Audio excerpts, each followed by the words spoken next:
घटना आहे रवींद्रची. रवींद्र काशीनाथ काळभोर हे नाव गावात आदरानं घेतलं जायचं. वयाच्या 45व्या वर्षीही त्यानं आपल्या कष्टाच्या जोरावर चांगलं आयुष्य उभं केलं होतं. पुण्यातील लोणी काळभोर जवळच्या वडाळे वस्तीमध्ये त्याचं घर होतं. लहानपणापासूनच तो मेहनती स्वभावाचा होता. आई वडिलांची शेती आणि घर सांभाळत तो मोठा झाला.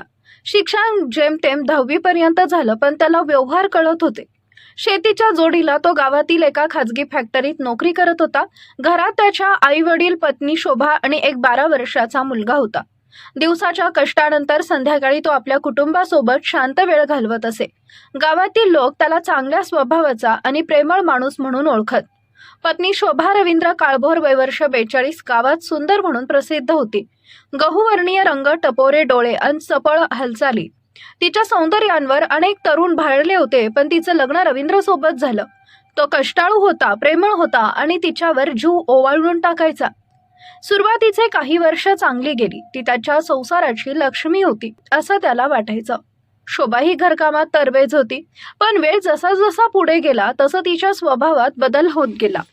गावात गोरख त्र्यंबक काळभोर नावाचा 41 वर्ष पुरुष होता. तो स्मार्ट, हुशार आणि मनगटी होता. त्याला माणसं पटवायची कला अवगत होती. गोरख आणि शोभाची ओळख होतीच, पण हळूहळू ती एका वेगळ्या वळणावर जात होती. लग्न झाल्यावर पहिल्याच दिवशी शोभानं त्याला गोडधोड स्वयंपाक करून खाऊ घातला आणि त्याच्या आई वडिलांची सेवा करण्याचं वचन दिलं होतं. रवींद्रलाही तिच्यावर अपार प्रेम होतं. तो तिला नेहमीच नवीन साड्या, चपला आणून द्यायचा. संध्याकाळी दोघेही अंगणात बसून गप्पा मारायचे. पावसाळ्यात चहा आणि गरम भजी खात आयुष्याच्या स्वप्नांवर चर्चा करायची. कधी लहान सहान भांडणही व्हायचं, पण ती फार काळ टिकायची नाहीत. त्यानं शोभावर कधीच आवाज चढवला नव्हता. तिनं काही मागितलं तर तो ते आणायला तत्पर असायचा. शोभा हळूहळू बदलत चालली हे मात्र रवींद्रला कळलंच नाही. पहिल्यांदा ती थोडी उद्धट वागू लागली, मग घरात उशिरा येऊ लागली. तो विचारायचा, इतक्या उशिरा कुठं गेली होतीस? ती वैतागून उत्तर द्यायची, माझ्या माहेरी गेले होते. तुला इतका संशय का येतो? तो गप्प बसायचा. एका रात्री रवींद्रनं पाहिलं, शोभा कुणाशी तरी फोनवर गुपचूप बोलत होती. तिच्या चेहऱ्यावर एक वेगळाच आनंद होता. कुणाचा फोन होता तो सहज विचारताच ती चिडली.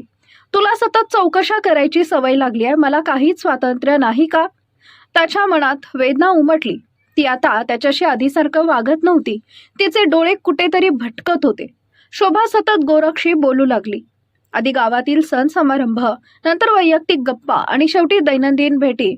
सुरुवातीला गावकऱ्यांनी फारसं लक्ष दिलं नाही, पण हळूहळू कुजबूज सुरू झाली. गोरखच्या घरी शोभा येत जास्त असे. त्या दोघांचं काहीतरी आहे. रवींद्र हा साधा सरळ माणूस होता. त्याला पत्नीवर पूर्ण विश्वास होता, पण काही महिन्यानंतर त्यालाही काहीतरी गडबड असल्याचा संशय यायला लागला. रवींद्रने एके दिवशी थेट शोभाला विचारलं, गोरखशी तुझी एवढी जवळी का वाढली आहे?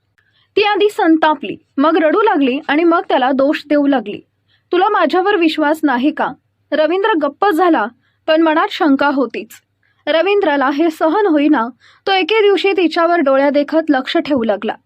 अखेर एका रात्री त्यानं स्वतःच्या डोळ्यानं पाहिलं, ती आणि गोरख एका झाडामागे भेटत होते. तो जीवाच्या आकांतानं ओरडला, शोभा, हे काय चाललंय? गोरख घाबरला आणि पळून गेला. शोभा गोंधळली, पण नंतरचं तिचं वागणं अजूनच धक्कादायक होतं. हो, मी त्याला भेटते, पण तुझ्यापेक्षा तो मला जास्त समजतो. रवींद्रच्या पायाखालची जमीन सरकली. तो काहीच बोलू शकला नाही. त्या रात्री त्यानं कोणालाही काही सांगितलं नाही. तो फक्त विचार करत राहिला, कुठं चुकलो मी? पण शोभा आणि गोरखला हे माहीत होतं, जर तो जिवंत राहिला तर त्यांच्या प्रेमसंबंधासाठी तो अडथळा बनेल. त्याचा श्वास रोखला गेला. त्याच्या डोळ्यासमोर अंधार दाटला. हा विश्वासघात सहन करणं अशक्यप्राय होतं. त्या रात्री त्याला झोप लागली नाही. तो सतत विचार करत राहिला, मी काय चुकलो? तिने लगेच गोरखला सांगितलं, हा आपल्यासाठी धोका बनतोय, त्याला नाहीसा करायला लागेल. गोरख आधी घाबरला, पण त्यालाही आता शोभाला मिळवायचं होतं. रवींद्र त्या रात्रीही घराबाहेर झोपला होता. थकलेलं शरीर, अशांत मन. शोभानं हळूच बाहेर डोकावलं. गोरख झाडामागे उभा होता. त्याच्या हातात एक जड दगड आणि लाकडी दांडकं होतं. याचं आज शेवट करायचाच आहे. गोरख जवळ गेला आणि त्या जड दगडानं त्याच्या डोक्यावर जोरदार वार केला. आह! रवींद्र वेदनेनं ओरडला, पण दुसऱ्या क्षणी शोभानंही दांडक्यानं त्याच्या छातीवर जोरदार प्रहार केला. तो जमिनीवर कोसळला. पुन्हा एकदा आणि पुन्हा त्याच्या डोळ्यापुढे अंधार पसरत गेला. शेवटचा श्वास घेताना त्यानं फक्त एकच पाहिलं, आपली पत्नी आणि तिच्या चेहऱ्यावरचं समाधान. सकाळी गावकऱ्यांनी पाहिलं, रवींद्र रक्ताच्या थारोळ्यात पडलेला होता. गावभर एकच हल्लाखोळ माजला. पोलीस घटनास्थळी आले. सुरुवातीला चोरीसाठी खून केल्याचा संशय होता. पोलीस तपासात विचारणा केली तेव्हा शेजारच्यांनी शोभा आणि गोरखच्या नात्याचा उल्लेख केला. यावरून पोलिसांनी दोघांना ताब्यात घेऊन विचारपूस केली. दोघांनीच एकमेकांवर आरोप केले, पण पोलिसांचा दबाव वाढत गेला आणि अखेर शोभा रडत कबूल झाली, होय आम्हीच मारलं त्याला. आणि रात्रीचं सर्व काळं सत्य बाहेर आलं. गोरख आणि शोभाला अटक झाली. गावकऱ्यांनी त्यांना शिव्या शाप दिले. रवींद्रने जी स्त्री प्रेमानं जपली तिनंच त्याचा घात केला. जे नातं विश्वासावर उभं नसतं त्याचा शेवट फक्त विनाशात होतं. या घटनेतून आपण काय शिकावं? कोणत्याही नात्याचा पाया हा विश्वास असतो. एकदा का तो ढासळला की त्याचा शेवट दुःखद आणि विनाशकारी होतो.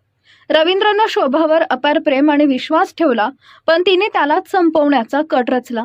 नात्यात विश्वास असावा, पण तो अंधविश्वास नसावा. रवींद्रनं पत्नीवर संपूर्ण विश्वास ठेवला, पण तिनं त्याचा गैरफायदा घेतला. जीवनात कुणावरही विश्वास ठेवताना विवेकबुद्धी वापरणं आवश्यक आहे. शोभा आणि गोरखनं गैरसंबंध ठेवले आणि त्यांच्या मोहानं त्यांना एका निर्दयी गुन्ह्यापर्यंत नेलं. पण शेवटी त्यांना कायद्यानं शिक्षा झाली आणि ते समाजात तिरस्कृत ठरले. क्रोध आणि द्वेषाचा परिणाम नेहमीच भयंकर असतात. नाती टिकवायची असेल तर विश्वास, निष्ठा आणि प्रामाणिकपणा महत्त्वाचा असतो. अन्यथा त्या नात्याचा शेवट नेहमीच विनाशात होतो. वाईट कर्म करण्यापूर्वी त्याचे परिणाम काय होतील हे समजून घेतलं पाहिजे. जीवनात चांगुलपणानं जगणं खरं यश आहे. ही घटना ऐकून याविषयी आपल्याला काय वाटतं? आपली प्रतिक्रिया जरूर कळवा. चॅनलवर नवीन असाल तर गुन्हेगारी विश्व या यूट्यूब चॅनलला सबस्क्राईब जरूर करा.